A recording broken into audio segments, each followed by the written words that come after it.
We've been told, rightfully so, that assertive communication is the best way to get our ideas across and to build bridges. But what if our assertiveness causes hurt feelings or frustration in others? Or what if we're trying to communicate with someone who has a different communication style and we seem to just be talking past each other? Welcome back to Savvy Psychologist. I'm your host, Dr. Jade Wu. Every week, I'll help you meet life challenges with evidence-based research, a sympathetic ear, and zero judgment. Today, let's learn how to navigate different communication styles with some advanced tips, including the most powerful communication tool of all, listening. Recently, a Savvy Psychologist listener named Michael H. from Ohio contacted me with a question about communication styles. He wrote, I recently fell out of a relationship, and during the breakup, when my partner told me that my assertive communication style often made her feel guilty, I felt terrible that my words made her feel bad about herself. I thought being direct and honest with my feelings was for the betterment of the relationship, but only now do I see that I failed to properly bridge the gap between our communication styles. While it breaks my heart knowing I cannot go back to fix things between us, how can I better prepare myself for partners down the road? First of all, Michael, I want to say to you, I'm so sorry to hear about your breakup, but I can tell that your soul-searching and openness to growth will be wonderful assets in future relationships. And thank you very much for your very thoughtful question. Second, I must admit that this question really stumped me at first. If you've listened to the Savvy Psychologist podcast before, you know that I'm all about assertive communication, which means to express your feelings and needs honestly and directly. It's one of the most important skills that we therapists teach for improving relationships. There's a generally acknowledged belief that if we could all learn to be assertive instead of passive or aggressive, or worst, passive-aggressive, there will be a lot less misunderstanding, resentment, and unnecessary conflict. But Michael has a really good point. What if being assertive misses the mark? What if communication styles just don't match between two people? What if not everyone responds positively to what we think is assertiveness? After some research and much reflection, I think I've got a few good answers for Michael and anyone else feeling stuck in unproductive communication patterns with anyone important in their life. And these include one answer that seems obvious now, but I really hadn't expected to find. Without further ado, let's dive in to some tips on how to bridge communication gaps. Tip number 1 is that different relationships call for different communication strategies. One therapist mantra that supersedes even the assertiveness is good rule is this: flexibility is key.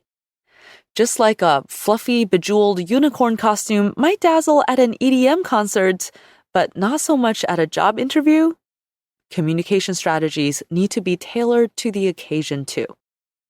In most situations, assertive communication is a good bet.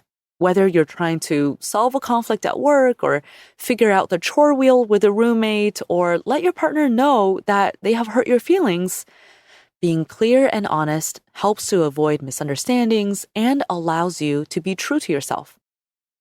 On the other hand, being passive can lead you to feeling resentful because you didn't get what you need, while being aggressive tends to push people away. And being passive-aggressive just leaves everybody feeling annoyed and unfulfilled.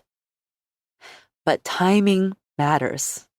And when the timing is bad, one perfectly good option is to not say anything at all. If you see that your partner is extremely upset right now, they might not be able to hear your assertive communication, however honest and authentic it might be. Wait for the emotional temperature to cool down before you dive into the deep end. And context matters too. Let's say you're upset about something insensitive that your manager said. Going straight over her head to her boss might land poorly, even if you phrase your assertiveness really well. Now you've embarrassed someone who could have become your ally if only you'd spoken to them first. In other words, it's not just how you say it, It's when and in what situation you say it. The best way to keep on track is to ask yourself, what am I trying to achieve with this assertive communication? Is now the best time? And is here the best place to achieve that goal? And by the way, before you kick yourself for having put your foot in your mouth recently, the great thing about communication is that it's an ever-evolving thing in any relationship. Things said can't be unsaid, but you can always make amends or practice different phrasing. So don't be too hard on yourself yet. Tip number 2 for bridging communication gaps is to realize that you may not be coming across the way you intended.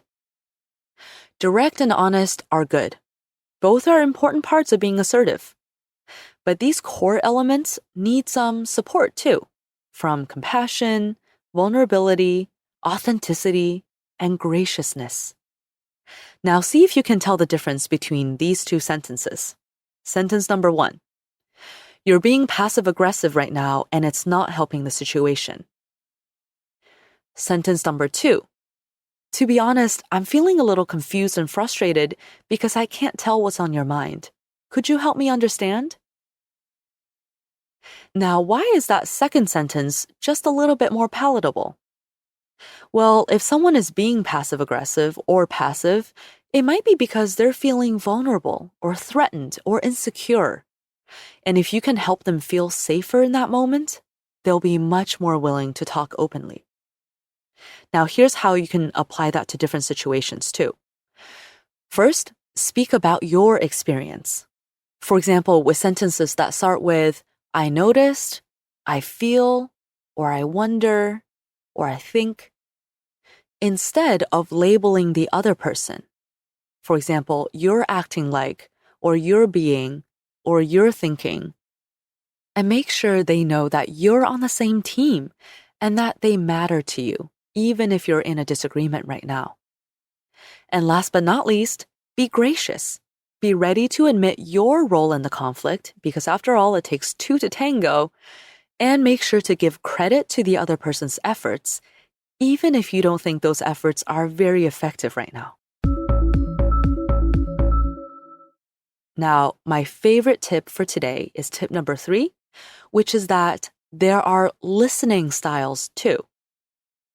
Now, this is a real secret to really leveling up your communication style, no matter whom you're interacting with. Often, when we think of communication styles, we think only of how we speak. But communication is a two-way street.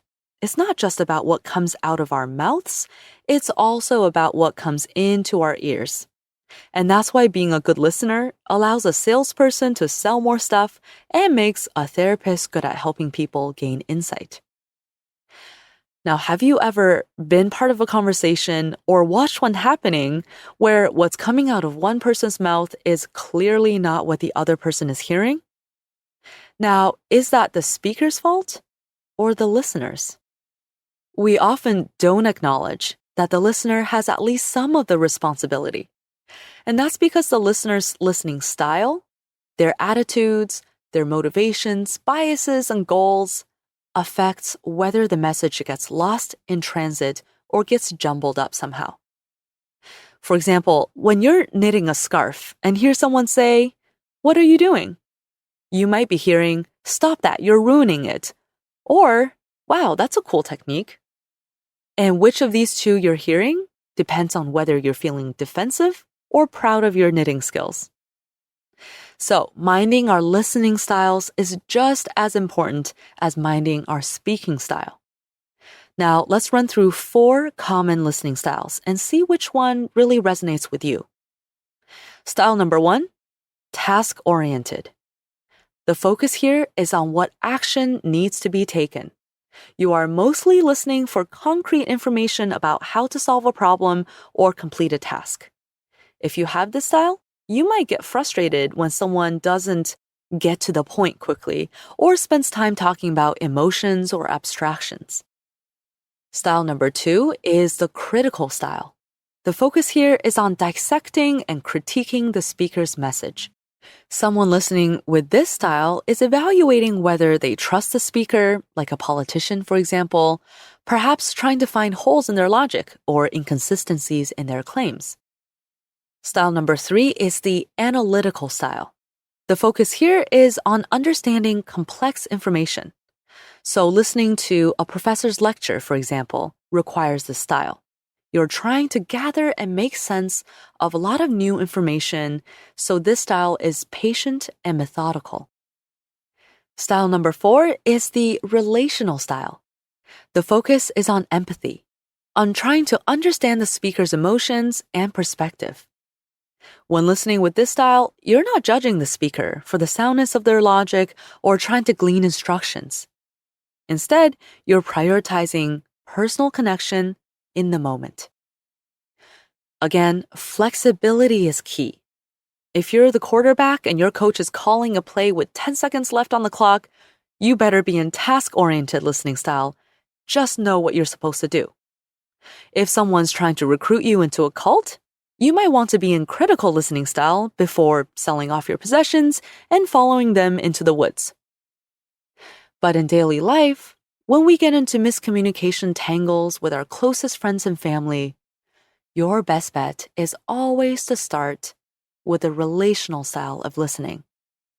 If your partner just got home from a rough day, they probably want your empathic ear more than your problem-solving instructions.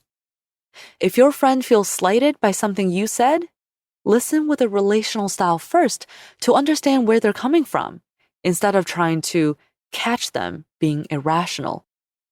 When in doubt, listen to the other's perspective and feelings. Because when we listen for action items or logical inconsistencies, that's what we pay attention to at the expense of compassion. And it's never too early in a conversation to have some compassion. So my challenge to you today is to notice your own listening styles. Are you flexible depending on the situation? Do you gravitate towards one versus the other?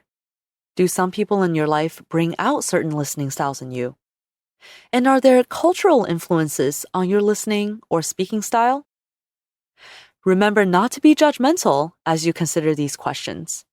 Nobody's perfect, and there's no such thing as perfect communication anyway. The great thing about communication is that it's an ever-evolving thing in a relationship. Things said can't be unsaid, but you can always make amends or practice different phrasing. And of course, you can always just sit back and listen. Thank you so much for listening to the Savvy Psychologist. Pun absolutely intended here. Let's continue the conversation on social media. You can find me on Facebook and on Twitter. I'm at JadeWooPhD and also at QDT Savvy Psych. We can also keep in touch through the Savvy Psychologist newsletter. Savvy Psychologist is audio engineered by Steve Rickyberg and edited by Beata Santora. As always, Savvy Psychologist is strictly for informational purposes and does not substitute for mental health care from a licensed professional. Thank you again for joining me, and I'll see you next week for a happier, healthier mind.